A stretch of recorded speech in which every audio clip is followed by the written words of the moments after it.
Bismillahirrahmanirrahim. Alhamdulillahirabbil alamin. Wassalatu wassalamu ala asyrafil anbiya'i wal mursalin wa ala alihi washabihi ajma'in. Subhanaka la ilma lana illa ma 'allamtana innaka antal alimul hakim. Rabbi yassir wa ta'sir karim. Wala haula wala quwwata illa billahil azim. Walhamdulillahi rabbil alamin. Bismillahirrahmanirrahim.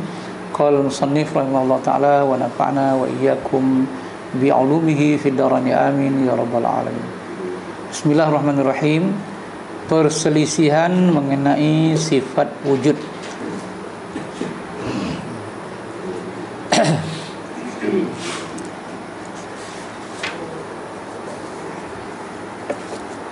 Ini adalah ekoran daripada tajuk pembicaraan sifat-sifat Allah.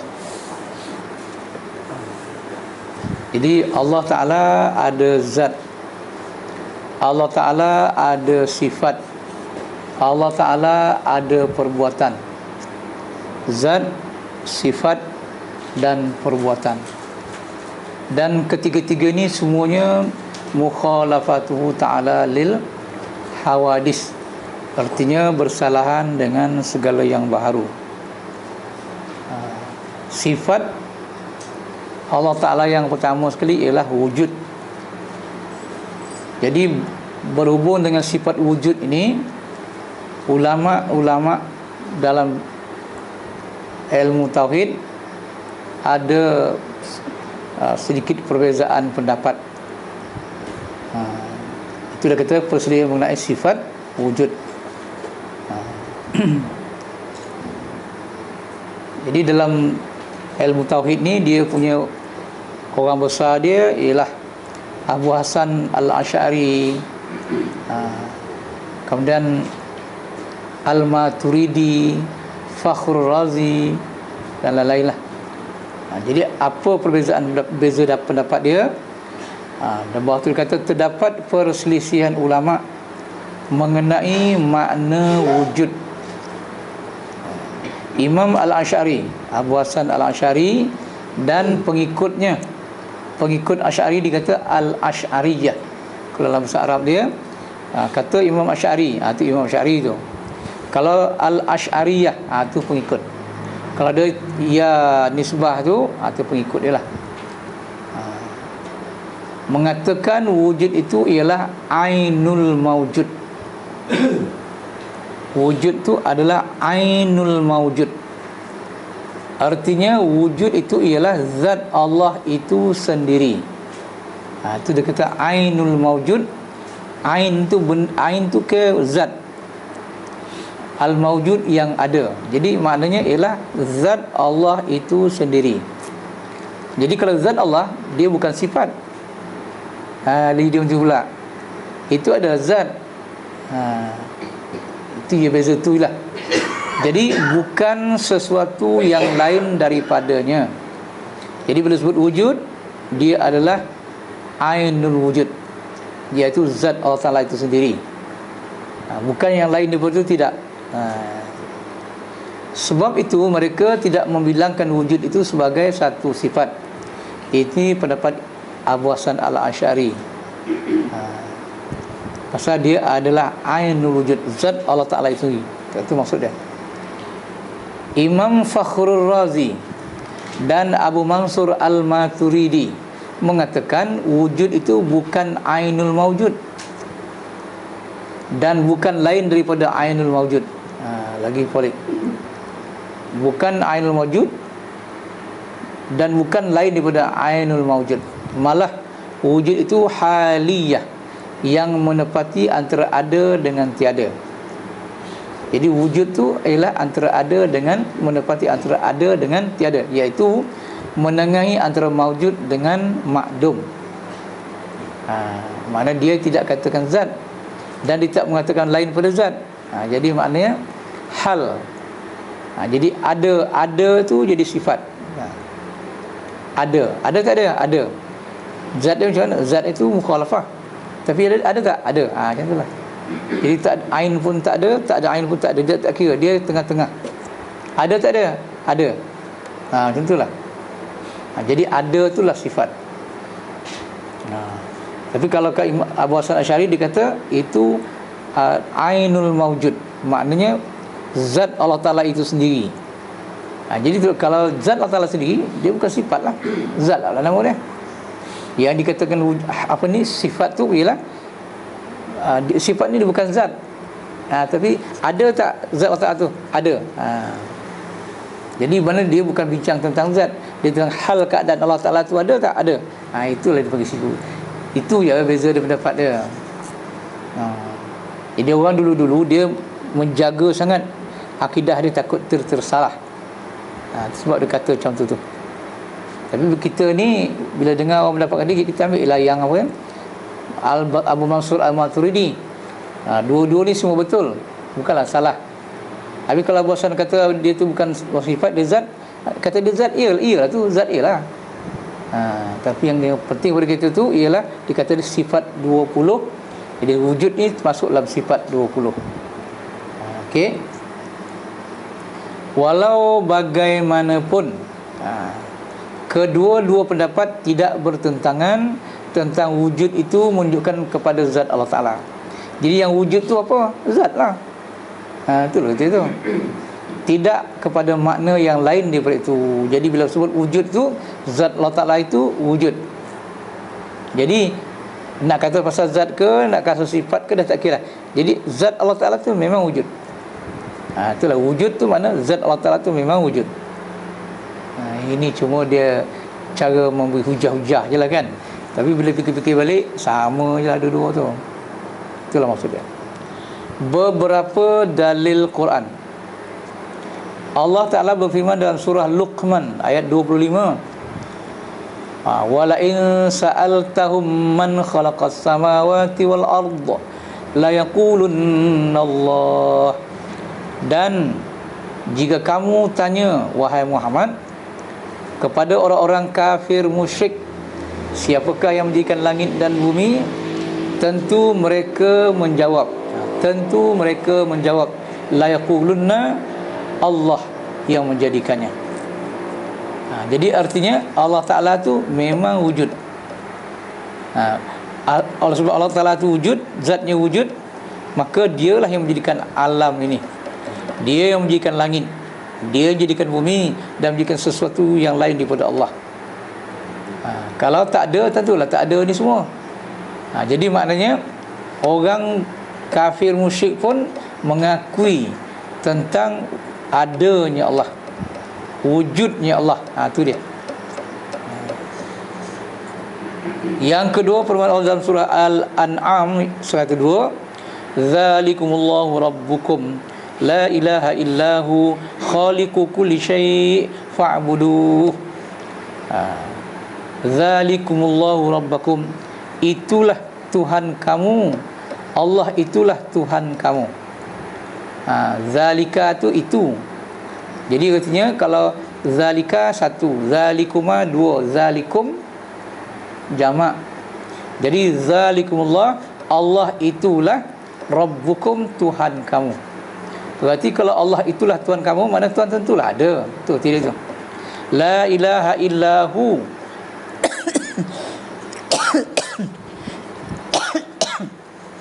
Tiada Tuhan melainkan Dia. La ilaha illahu. Jadi hu tu ialah dhamir, ataupun dalam bahasa Melayu dan Inggeris pronoun.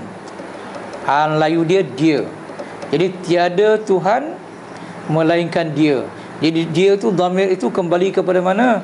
Kembali kepada Allah. Jadi maknanya tiada Tuhan melainkan Allah.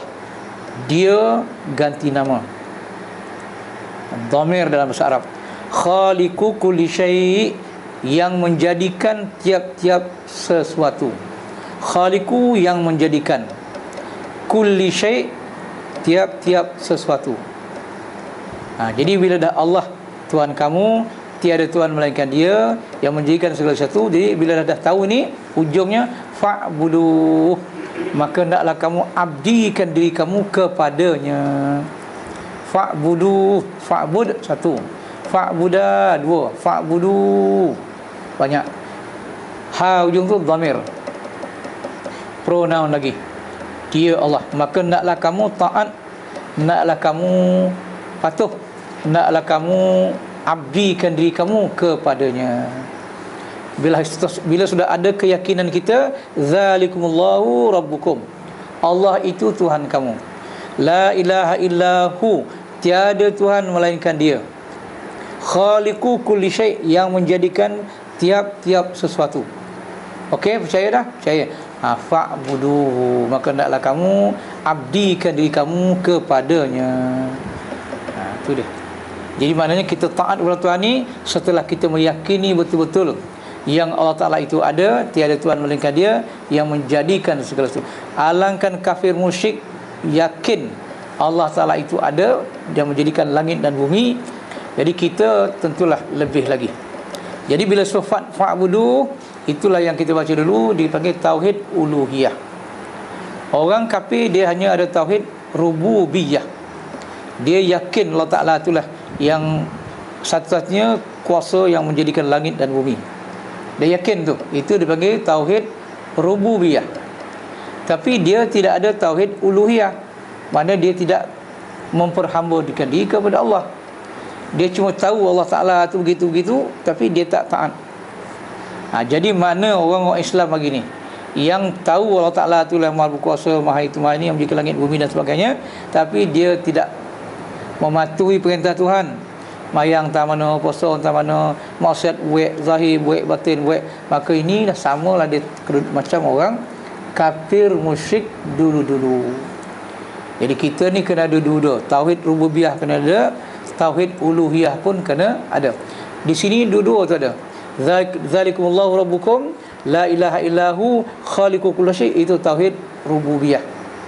Fa'budu, itu dipanggil tauhid uluhiyah, mengasalkan ketuhanan Allah. Maknanya uluhiyah tu dialah saja yang layak kita taat dan kita abdikan diri kepadanya. Itu maksudnya. Itulah Allah Tuhan kamu, tiada Tuhan melainkan dia yang menjadikan segala sesuatu, maka hendaklah kamu menyembahnya. Menyembah tu tak cantik lah. Jadi hendaklah kamu mentaatinya, mengabdikan diri kepadanya, baru sesuai. Kalau menyembah tu kurang sikit lah. Tapi boleh tak pakai? Boleh, tapi jagalah akidah.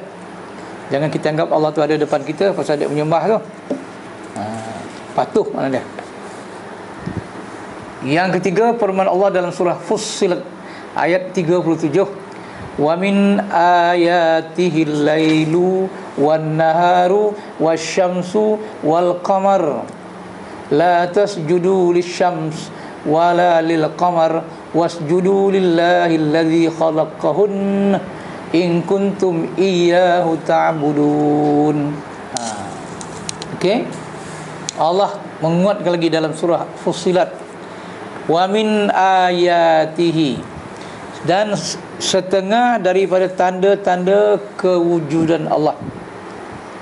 Ayati, tanda-tanda Allah. Tanda tentulah tanda kewujudan dia, pasal kita bincang tentang sifat wujud. Jadi setengah daripada tanda kewujudan Allah ialah al-lailu, adanya malam, wan naharu, adanya siang, wasyamsu, adanya matahari, wal qamaru, dan adanya bulan. Jadi malam, siang, matahari, bulan. Jadi malam dengan siang tu memang ada berkait rapat dengan matahari dan bulan. Jadi Allah Ta'ala sebut macam tu. Kalau kita dah tengok balik alam keliling ni, memang cantik sangat. Ada malam bila matahari dah tak ada, adanya siang bila matahari dah terbit. Ada matahari adalah siang, ada bulan adalah malam. Jadi dua-dua tu macam dah disebut oleh Allah Ta'ala macam tu. Bila dah beritahu tu, aku ada, tu kata dia. Lepas tu, la tasjudu lisyamsi wala lil qamar. Artinya orang zaman dulu sebelum umat Muhammad ni, ada orang yang menyembah matahari dan ada orang yang menyembah bulan. Jadi artinya walaupun matahari itu menyebabkan siang, bulan itu malam, jangan kamu kata bulan yang berkuasa, matahari yang berkuasa. Jangan kamu ikut cakap bulan, jangan ikut cakap matahari. Itu la tasjudu tu jangan kamu sujud. Sujud tu. Hari ni macam ada agama matahari dekat Penang mana kan? Dekat agama matahari kan? Dia boleh matahari tu orbit. Pada? Ya. Jadi jangan sujud pada matahari, jangan sujud pada bulan. Sujud ni maknanya kita merasakan matahari tu amat hebat. Kalaulah tak ada matahari, tengok kesan daripada matahari tu, alam ni memang tengok bila panas, saya tak ada hujan kan, rumput mati. Dek apa rumput tu? Dek matahari. Senang kata kan. Air sungai kering, pasal apa tu? Matahari. Kan panas banyak matahari kan, dan banyak lagi. Esok tanah ni lama-lama pada masa dia merekah pula. Merekah tu apa tu? Dek matahari. Dan boleh jadi mati. Banyak orang mati kerana panas matahari. Bukan orangnya mati, kabel lampu pun mati. Makan tak ada, tanah dah apa? Merekah kan. Di India kalau musim panas kan, bergelempanganlah kabel lampu mati. Jadi maknanya matahari ni memang hebat. Jadi orang pun sujudlah kepada matahari.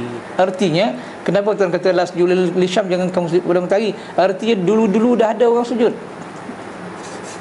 Kalau dulu-dulu orang sujud, hari ni pun tentulah ada juga. Jadi ayat ni, Quran ni turun 1000 tahun dulu kan. Berarti cerita ni cerita sebelum tu, bukan cerita lepas ayat ni turun. Lepas ayat ni turun pun ada orang sujud kepada matahari ni. Bahkan ada pula agama matahari pula nama dia. Di Penang. Habis kat mana ada sujud? Kalau jangan sujud kat matahari, jangan macam mana? Wasjudu lillah.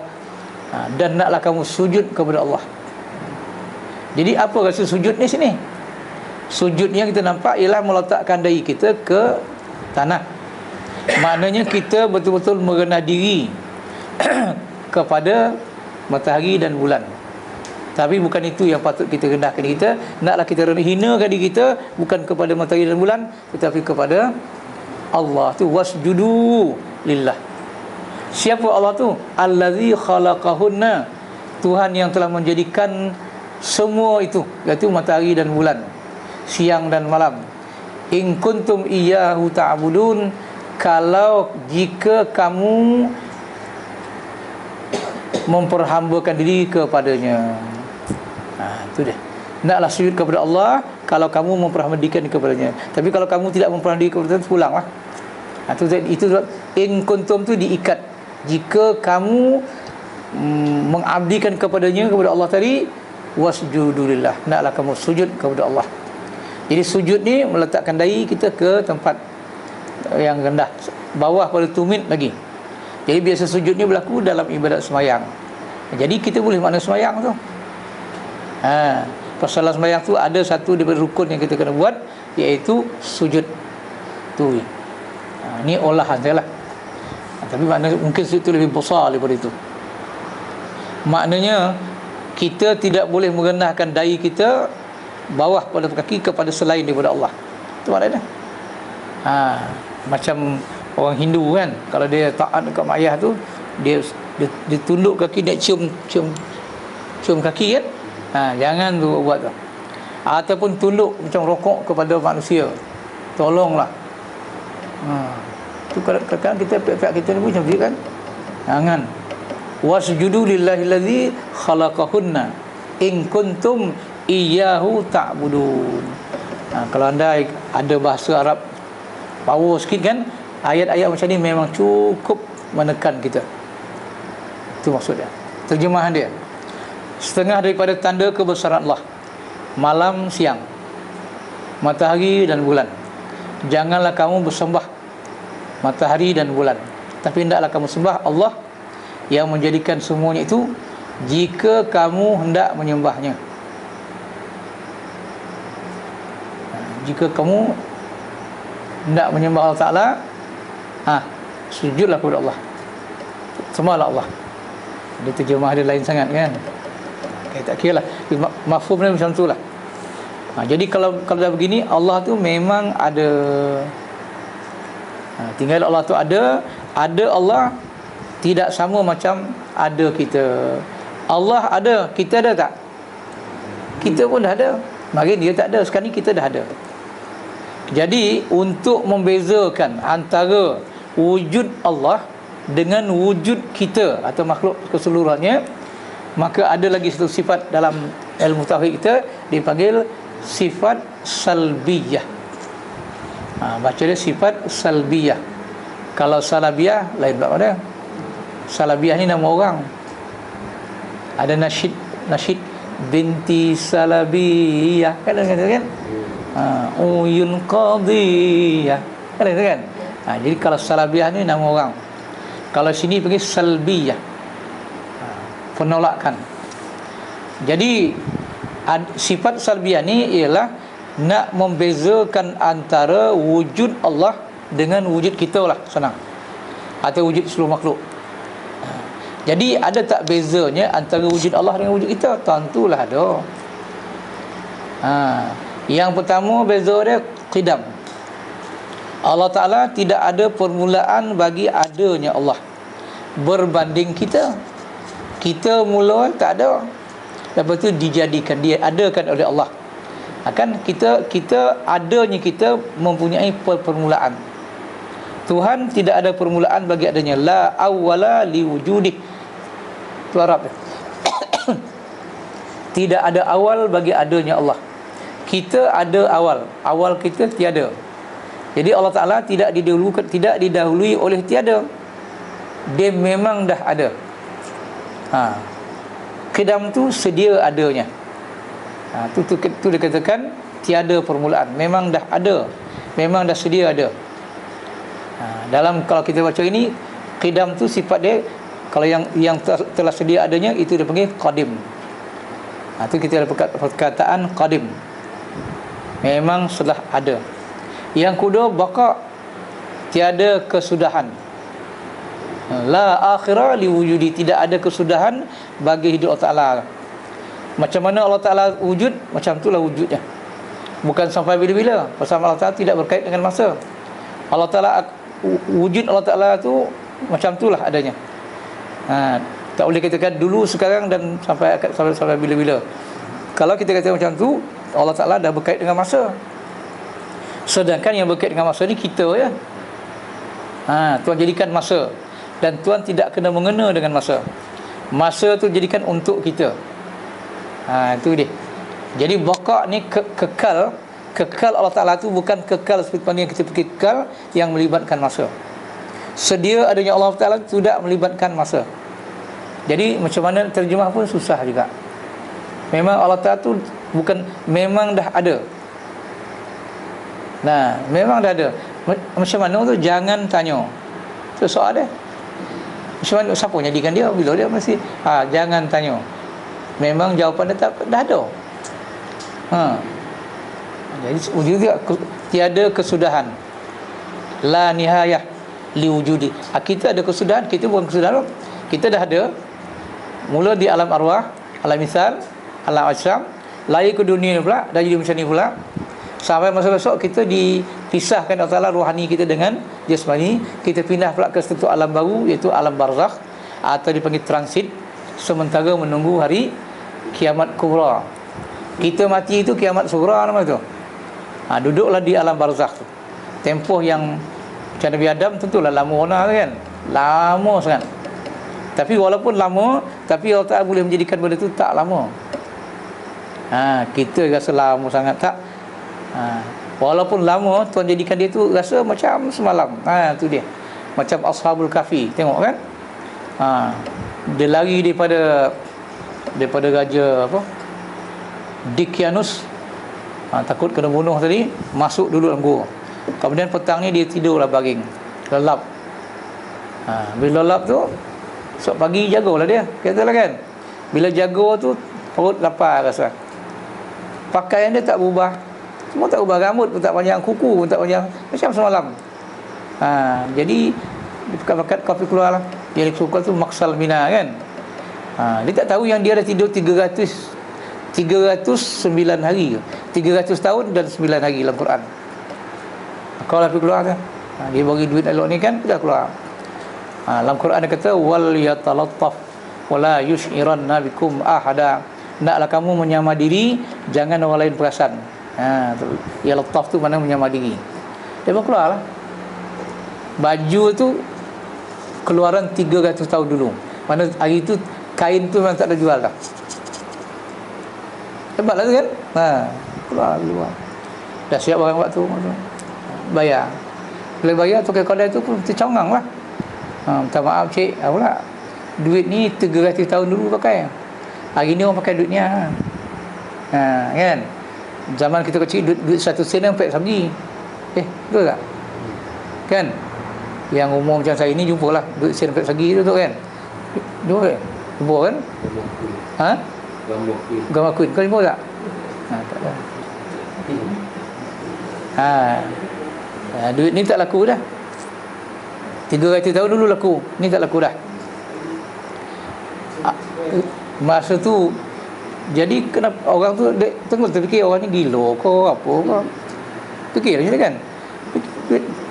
Orang tak pakai. Apa hal duit ni pakai? Kata orang Kalimantan ni, semalam ni lah duit saya pakai. Semalam tak ada duit ni. 300 tahun dulu semalam. Dia pun fikir, ya Rabbi, baru dia nampak. Berarti kalau 300 mana aku semalam, bukan semalam, aku dah tidur dalam gua tu 300 tahun. Masa tu raja dia Dekianus. Ayolah Dekianus. Dah lama mati dah, kubur tu jauh lah kata dia. Lagi la ilaha illallah. Jadi nak cerita tadi, Allah Ta'ala boleh menjadikan perasaan orang tu, Nabi Adam tadi walaupun dah 7,000, hampir 7,000 tahun daripada Nabi Adam sekarang, tapi dia rasa macam baru semalam. Nampak kan? Jadi pada Allah Ta'ala ini doesn't matter lah, tak ada hal. Tentu fikir lama bana duduk tu macam mana tu, jangan risaulah. Itu bukan kerja kita. Okey? Jadi kita fikir diri kita macam itulah. Lama tak ada. Pada Allah Ta'ala lagi dekat. Satu hari pada Allah Ta'ala menyamai 1000 tahun. Tu Quran kata tu. Inna yawman indallahi ka'alfi sanatin mimma ta'udun. Satu hari pada Allah Ta'ala menyamai 1000 tahun pada kita. Makna kalau Nabi Adam sampailah akhir zaman esok 7,000 tahun, pada Allah Ta'ala dunia ni 7 hari je. Betul tak? Kita ni 6 hari lebih dah ni. Tak lama ni kiamat kan. 6 hari lebih. Dunia dah nak kiamat dah. Baru ni keluar orang tak dalam kita punya Facebook di negeri Arab tu nun. Kalau air keluar daripada batu dan menyuburkan tanah Arab, tanda akhir zaman. Jadi saya tengok dalam saya punya SMS tu orang tu kan. Facebook kan, Facebook. Air keluar daripada dalam bukit agak Rosania ada, muncul curah. Pandang daripada tu dah berlalu-lalu bah. Bila dah tanah tu dah subur besar, turun pula hujan. Hujan ni membawa benih-benih dan bumi Arab akan subur. Tanda akhir zaman. Tu dah keluar air lah batu dah.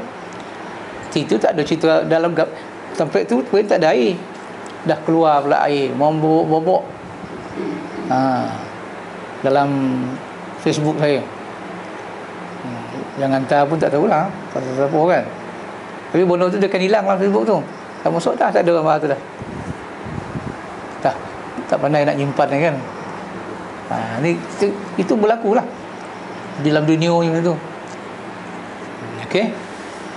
Jadi semuanya menunjukkan adanya Allah Ta'ala tadi. Okey. 7,000 tahun kiamat. Artinya tiada permulaan bagi adanya Allah.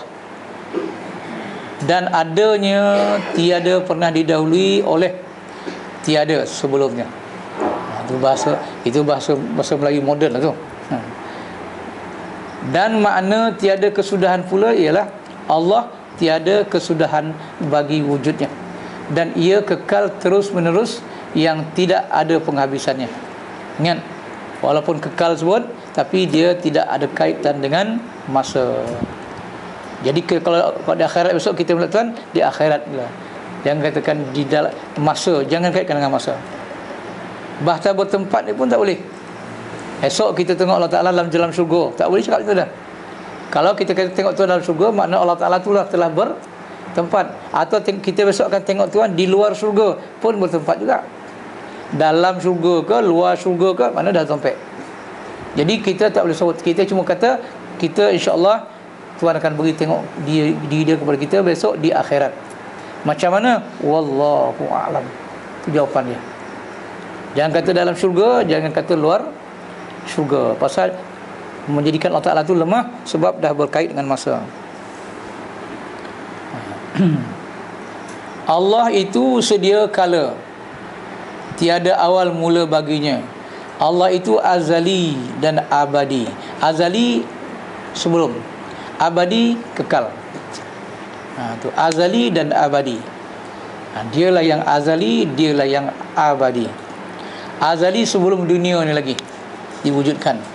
Abadi sampai dunia ni pun tak ada, Tuhan masih ada. Wujudnya tiada permulaan dan penghabisan. Mana kidam baqa. Kerana dialah yang menjadi seluruh makhluk, menjadikan, kerana dialah yang menjadi seluruh makhluk. Dia dekat lepas di tu, eloklah. Kalau menjadi seluruh makhluk, dia pula jadi makhluk. Kalau jadi makhluk tu bahaya. Sebab orang dah boleh buat contoh. Pokok kayu tu bukan pokok kayu, asalnya biji boneh tu, kata dia. Tapi dia cambah, akhirnya biji boneh jadi batuk kecil, kau jadi pokok besar. Jadi pokok besar tu adalah biji benih. Takut jadi macam tu. Jadi Allah Ta'ala menjadikan seluruh makhluk. Tiada satu makhluk pun yang terdahulu daripadanya. Kalau ajaran sesat tu kata kita ni jadi dulu sari daripada Allah Ta'ala, kata. Sampai tu umur kita ni dulu sari daripada Allah. Ya, ajaran sesat semua ada benda tu. Jaga-jaga tu. Mana kita tua daripada Allah Ta'ala. Dulu sari tak lama lah, sari dulu kata. Mandai-mandai. Kedua-dua sifat kidam dan baqa bagi Allah itu merupakan haqiqiyun dan sebenar-benarnya. Tidak seperti yang terdapat pada sesuatu yang lain daripada Allah. Dialah awal, dialah yang akhir. Quran kata la awwal awalu wal akhir wal zahiru wal batin wa huwa bikulli syai'in alim. Al-Hadid ayat 3. Wal awalu, dialah yang awal. Wal akhiru, dan dialah yang akhir, mana tiada kesudahan. Wal zahiru, dan dialah yang zahir. Wal batin, dan dialah yang batin. Jadi bila macam ni, itu yang orang ajar sesat ni senang dia buat apa? Inilah dia kata dulu, dia kata awal Muhammad, akhir Muhammad, zahir Muhammad, batin Muhammad. Bahaya ni. Orang yang salah ni lah, dia punya kunci. Wa huwa bikulli syai'in alim, dan dia adalah amat mengetahui dengan tiap-tiap sesuatu. Bikulli syai' itu mana? Daripada sebesar-besar benda sampailah sehalus-halus benda. Yang besar ni yang kita nampak.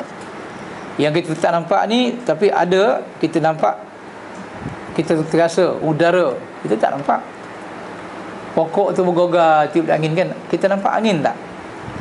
Tak nampak angin, tapi kita tahu angin tu ada. Dan kadang-kadang terasa kat badan kata angin bertiup. Ni angin daripada kipas bertiup. Tak nampak angin, tapi ada, angin ada. Walaupun mata tak nampak, tapi kulit kita terasa. Tak dengar, tak terdengar, tapi benda tu ada. Kan kita dengar, tapi benda tak ada. Semua boleh. Macam telefon. Entah mana orang cakap tak tahulah, tapi ada. Ada suara, tak ada orang, itu dipanggil hatif dalam bahasa Arab. Sebab telefon cakap Arab dia hatif lah. Okey. Jadi maknanya Allah Ta'ala tu zahir batin. Apa itu zahir batin? Kalau kita dah masuk bidang tasawuf ni senang kita. Mana orang yang dalam fana billah, dia memang tahu sangat. Kalau kita ni belum fana billah, kita main hak luar je lah. Kita fikir, tapi kita tak tahu apa-apa. Berbanding orang yang dah fana billah. Orang fana billah, dia batin dia dah tengok. Zahir, tu dia nampak lain. Itulah. Jadi inilah kelebihan orang yang sampai ke peringkat arif billah. Jadi tapi dia bukan, bila dia dah nampak, bukan dia cerita kat orang. Kalau cerita pun tak boleh. Pasal benda tu mukhalafatu ta'ala lil. Awak dia nak cerita macam mana? Maksudnya, dialah yang maha pertama. Tak ada bahasa nak sebut dah. Maha pertama. Guna macam tu. Dan dialah yang maha akhir. Jadi perkataan maha tu mana tak, apa kata maha tu? Payah je terjemah kan? Maha terlalu. Betul kan? Tu maha apa? Ha? Kan gajah yang dulu yang maha mulia, dia dah lah mulia, tambah pula maha lagi. Maha. Ha? Ha. Gajah pun pakai maha kan? Dia Allah Ta'ala kan? Allah Alam. Okey. Maha terang, maha sembunyi. Zahir tu kita maha terang. Kalau maha terang, orang tak nampak je Allah Ta'ala tu, tak erti nak ngabang. Betul lah betul. Tapi nampak tu bukan nampak dengan mata, nampak dengan, dan dia amat mengetahui dengan segala sesuatu. Jadi ayat Quran ni sebenarnya, kalau kita mengaji bahasa, jadi kita akan dapat melihat dengan bahasa tu jauh lagi. Pasal bahasa ni indah kan, dan mempunyai tafsiran-tafsiran yang menarik. Arab lagi hebat. Maha pertama, wal awalu. Allah terdahulu sekali wujudnya. Itu pun bahasa bahaya tau. Terdahulu sekali wujudnya, dan tidak didahului oleh tiada sebelumnya. Maha akhir, Allah kekal selama-lamanya, walaupun alam semuanya binasa. Itulah yang dapat dicatatkan oleh penulis ni. Kalau bahasanya tak berpegat betul, rosak juga orang yang nulis ni. Itulah gaya dek nak beri faham ke orang kan. Mana kalau penulis tu bercakap pun tak tahulah dia bercakap macam mana, tapi dia kena bercakap. Sebab penulisan ni kadang-kadang tak sampai. Faham tak kan? Penulisan ni kalau kita baca, kadang-kadang kita apa yang tersirat tu kita tak faham. Kita hanya dapat faham yang tersurat sahaja. Maha terang seluruh alam menjadi bukti yang nyata tentang wujud Allah. Zahir tadi kan, bukan Allah Ta'ala yang zahir. Maknanya alam ni, seluruh alam ni bukti yang nyata tentang adanya Allah. Itu cerita bulan, cerita matahari, cerita siang, cerita malam. Bukti adanya Allah. Maha sembunyi, zat Allah Ta'ala tidak dapat dicapai oleh kuasa tanggapan manusia. Macam manalah cari Allah? Mencari Allah dengan akal tidak akan jumpa. Hanya Allah Ta'ala saja yang berkuasa menunjukkan dirinya kepada kita. Boleh sampai, tapi kita lah nak cari, tak boleh. Itu sebab Nabi kata dalam hadis dia, araftu rabbi bi rabbi. Aku kenal Tuhan aku dengan sebab Allah lah yang mengenalkan dirinya kepada aku. Mana kalau Allah Ta'ala tak tunjuklah diri dia kepada Nabi Muhammad, Nabi Muhammad pun tak tahu. Faham tak kan? Itulah. Kalau macam kita ni ada bagi maqam panabillah, panauzat, Allah tunjukkan kita di alam lahut, barulah insya-Allah. Kalau tak je dapat tu dah. Yang dapat kita ialah lemah daripada mendapat, itulah dapat. Yang disebut oleh Abu Bakar Siddiq dulu. Firman Allah Ta'ala dalam ayat 88 surah Al-Qasas, wa kullu syai'in halikun illa wajhah. Tiap-tiap sesuatu semuanya akan binasa illa melainkan wajhah. Wajhah ni kalau Arab dia muka. Semua benda segala sesuatu akan binasa. Yang tak binasa ialah keterjemah harfiah dia muka Allah. Jadi walaupun disebut Allah Ta'ala wajah tu muka, ini ada pula dipanggil dalam mantik itlaqul juz'i wa iradatul kull. Disebut sebahagian, tapi yang dikendaki ialah keseluruhan. Inilah bahasa Arab. Mantik dipanggil dalam bahasa Arab. Sabut muka, tapi sebenarnya ialah zat. Kalau harfiah dia dah lagi gitu kan, semua binasa melainkan muka Allah ya. Oh, jadi Allah tu ada muka lah kau. Itu dah soal kan. Jadi bukan muka, ialah zat. Ini pun kita sebut dalam bahasa Melayu juga, ilmu bahasa ni. Tapi ilmu tu tak adalah disebut satu ilmu. Kita sebut macam kita lah ramai-ramai ada seorang kepala dia besar, tak padan dengan badan dengan kepala besar. Jadi kepala besar pun kepala besar tak sampai lagi. Kepala besar dah sampai lun. Jadi kepala besar sampai lun. Jadi pada zahir bahasanya kepala besar sampai lun, seolah kepala. Tak, bukan kepala besar, orang yang berkepala besar. Itulah dia mantik namanya. Disebut sebahagian yang dikenaki keseluruhan. Okey. Firman Allah yang ketiga. Jadi Allah Ta'ala tidak binasa sampai bila-bila lah. Itu maksudnya. Yang ketiga, firman dalam surah Ar-Rahman 26-27. Kullu man 'alaiha fan wa yabqa wajhu rabbika dzul jalali wal ikram. Kullu man 'alaiha fan. Semua yang ada di atas muka bumi ini pasti binasa. Kecuali wa yabqa wajhu rabbika, dan kekallah muka Tuhan kau.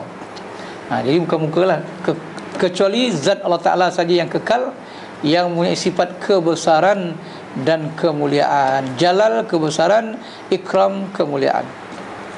Jadi semua besok akan binasa. Yang tak biasa Allah. Nampak tu kan?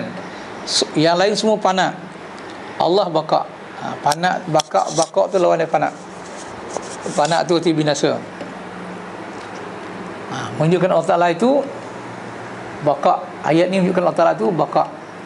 Ayat di atas menunjukkan Allah Ta'ala itu bakak, kekal. Yang ketiga sifat salbiyah, mukhalafatuhu lil hawadis. Bersalahan Allah Ta'ala itu, zat dia, sifat dia, perbuatan dia, lil hawadis, bagi segala yang baharu. Hawadis jamak taksir. Dia punya mufrad dia, singular dia hadis. Hadis mana satu, hadisani dua, hawadis jamak, berlainan dengan segala yang baharu. Jadi maknanya sifat Allah Ta'ala itu berlawanan dengan sifat makhluk. Itu yang penting. Umpamanya kita melihat, Allah Ta'ala melihat tak? Melihat. Tapi melihat Allah Ta'ala tidak sama macam mana kita melihat. Allah Ta'ala itu berkuasa, kita pun Tuhan bagi juga kuasa. Jadi kuasa yang ada pada kita ni tak sama macam kuasa yang ada pada Allah. Allah tu alim, berilmu, mengetahui. Kita tahu tak? Kita pun mengetahui juga. Tapi apa yang kita tahu terhad, dia menyeluruh semua sekali. Itu contoh dia lah. Kita wajib tanzihkan. Tanzih ni mana membersihkan, mensucikan, dan membersihkan Allah daripada sifat-sifat yang tidak wajar, yang tidak layak dengan Allah Ta'ala. Seperti kita kata Allah Ta'ala itu berjisim, maka kita tak boleh kata Allah Ta'ala itu berjisim. Jadi Allah yang berjisim makhluk. Allah Ta'ala tidak berjisim, tidak mempunyai bentuk rupa, dan bukan juga seperti benda yang mempunyai ukuran dan sukatan yang tertentu. Allah bukan jisim, tidak serupa dengan jisim-jisim, sama ada dari segi bentuk, rupa, atau dari segi kemungkinan yang boleh dipecah, dipisah, dibagi-bagi. Allah itu bukan benda dan tidak boleh dimasuki benda-benda. Dia bukan arat dan tidak dapat dimasuki arat-arat yang lain. Dia nak nyebut Allah Ta'ala tu tidak serupa sama sekali dengan segala makhluk daripada apa sudut pun. Itu dah kata mukhalafatu ta'ala lil hawadis. Segala yang terlintas dalam fikiran kita ke sebagainya bukan Allah. Ada hati tu nak gambarkan Allah tu macam ni, na'udzubillah, bukan Allah. Sebab tak tercapai oleh akal manusia. Jadi sebablah kita sekarang ni mengenal Allah bukan mengenal zat Allah. Kita mengenal Allah bukan mengenal sifat Allah yang ada di sisi dia. Mengenal perbuatan Allah bukan perbuatan yang ada di sisi dia. Yang kita kenal sekarang ialah bekas perbuatan Allah. Ni Allah Ta'ala yang buat segala-gala dalam alam ni kan. Tapi perbuatan Allah tu kita nampak tak? Tak nampak. Tapi benda sedang terjadi. Bikana makana biyakun ma yakun. Dengan sebab akulah terjadinya segala yang terjadi, dan sebab akulah terjadinya benda yang sedang terjadi dan yang akan terjadi. Memang Allah buat. Tapi kita nampak tak perbuatan Allah tu? Tak nampak. Sebab perbuatan dia mukhalafatu ta'ala lil, tapi kita yakin Allah yang buat. Jadi yang dah terjadi ni yang kita nampak. Yang akan terjadi kita tak tahu. Yang terjadi hari ni kita tengok dengan mata kita. Kadang-kadang terjadi tapi kita tak pernah tengok. Katalah surat khabar semalam ke ni 12 orang mati. 4 di sana, 4 di sini, 4 di sini. Kan? Kita tengok tak orang tu? Tak ada kan? Gambar muka je. Maknanya dah jadi, Tuhan dah matikan dah. Atas perbuatan Allah Ta'ala tadi dimatikan orang tu. Kita hanya tahu je, tak tengok pun. Contohlah, itu baru dalam kawasan kita ni. Di luar mana pula? Di Makkah tak pernah orang terbakar. Di Madinah, Madinah kan terbakar di Madinah, 13 orang mati dan beratus-ratus cedera. Tak jadi juga, tak ada hak. Macam ni lah. Jadi perbuatan Allah Ta'ala tu memang nampak, tapi perbuatan dia sendiri yang ada di sana kita tak nampak.